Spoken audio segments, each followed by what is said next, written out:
Hey friends, if you encounter this issue where YouTube is not working on the Microsoft Edge browser on your Windows 11 computer, then please watch this video. I will guide you through the process to solve it.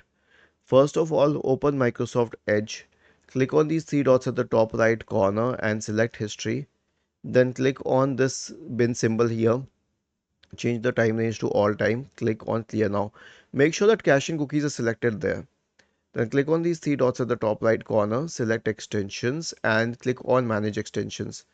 Now we have a lot of extensions here. Let's say any one of these extensions were working. So first of all, try disabling the extension and see if it solves your problem. If that extension was the problem, then remove it. Now here's the thing. You will not know which extension it is by default, so you will have to use the hit and trial method.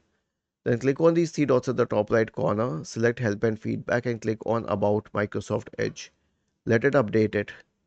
Then click on these three dots at the top right corner, uh, select settings, go to the reset settings tab, select restore settings to the default value and then select reset. Was this helpful? If yes, then please subscribe to the channel. If not, then let us know in the comment section of the video on how we could help you further. Thank you for watching this video and have a nice day.